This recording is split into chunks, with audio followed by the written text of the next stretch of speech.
Cinderley felt different in the late afternoon. Not quieter, but softer. The kind of softness that settled between buildings as the sun lowered behind the rooftops, leaving the town wrapped in a gentle glow that lingered even after the light had faded. Shadows stretched long across the cobbled streets. Chimney smoke rose in thin, patient lines.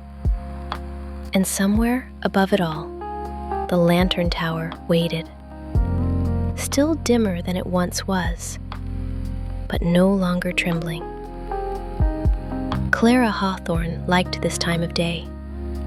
She often walked a little slower on her way home, letting the quiet settle around her before night arrived.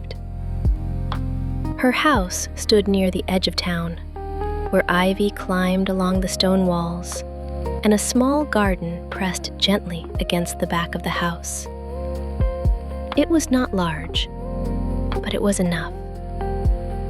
A narrow path curved between patches of soft earth and low-growing plants, leading to a single tree that leaned slightly to one side, as though listening to the wind. Clara paused beside the garden gate. For a moment, she did not move. The air felt still, not empty, just waiting. She stepped inside. Later that evening, after the last light of day had faded and the lanterns along the street had begun to glow, Clara sat quietly near the window in her room. The curtain was drawn halfway, letting in a soft line of amber light from outside. She could see the outline of the garden below, the small tree, the narrow path, the space she knew so well. And yet, something felt unfamiliar. Not wrong, just slightly distant. Clara rested her hands in her lap. She had felt it the night the lantern dimmed. A small shift, like something steady had loosened. Since then, the feeling had lingered quietly beneath everything she did. Not loud enough to interrupt her thoughts, but never fully gone. A soft sound came from outside. Clara turned her head. The branches of the tree in the garden moved slightly, though the air beyond the window remained still. She watched for a moment. Then slowly, she stood. The floorboards creaked gently beneath her feet as she crossed the room and opened the door. The hallway beyond was dim, familiar, still. Clara stepped through it without hesitation. Down the stairs, past the quiet kitchen, and out through the back door. The garden was darker now. The lantern light from the street barely reached this far, leaving the space wrapped in a softer kind of shadow. Clara stepped onto the narrow path. The earth beneath her feet felt steady, real. She moved toward the tree. The branches shifted again. Not sharply, not suddenly, just enough to be noticed. Clara reached out her hand. Her fingers hovered for a moment before resting gently against the rough bark. The surface was cool, textured, solid. She closed her eyes. The quiet surrounded her. Not pressing, not stretching, just present. For a moment, nothing changed. Then, slowly, Clara felt it. A steadiness rising beneath her hand. Not from the tree, not from the ground, from somewhere deeper.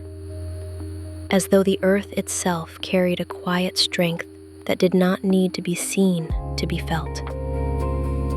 Clara's shoulders relaxed. The distant feeling she had carried since the lantern dimmed began to soften. She was not alone in the quiet. She had never been. Above Cinderley, the lantern tower responded. The glow within its chamber warmed. Not brighter, but fuller. The light no longer felt thin. It held, like something supported from beneath. On the hill, Elias Ashbourne stood once again. He had begun to expect the changes now. Not understand them, but notice them. The lantern's glow shifted as he watched. Subtle, but undeniable. Elias glanced down toward the edge of town, toward the cluster of homes near the gardens. His gaze lingered there for a moment. Something had steadied again. Not through effort, not through force, through something quieter, something rooted. In the garden, Clara opened her eyes. The night looked the same. The tree stood as it always had. The mist drifted slowly beyond the walls.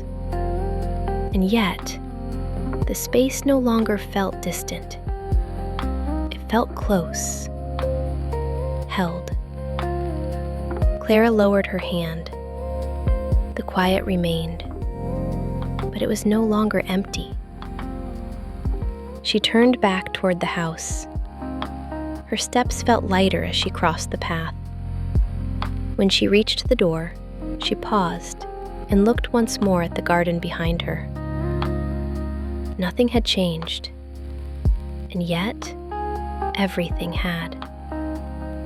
Later, as Clara lay in bed, the curtain beside her window stirred gently. The lantern light outside remained steady. The distant hill was barely visible through the mist, but she did not need to see the tower to feel it. Something within the night had settled, and somewhere above, the lantern had answered. High above Cinderley, the glow burned more steadily than it had in many nights. No longer trembling, no longer strained. Still dimmer than it once was, but stronger. Elias remained on the hill a while longer. 3 nights, 3 changes. Each one quiet, each one unseen by the town, and yet each one answered by the lantern. He pressed his hand lightly against his chest again. The hollow space within him had grown smaller, not filled, but no longer empty. Elias looked toward the lantern tower once more. For the first time since the light had dimmed, he felt certain of something. The lantern was not fading. It was waiting. And in the quiet spaces of Cinderley, beneath rooftops and within small rooms and hidden gardens, something long scattered was beginning, slowly, to find its way back. Good night, sweet dreams.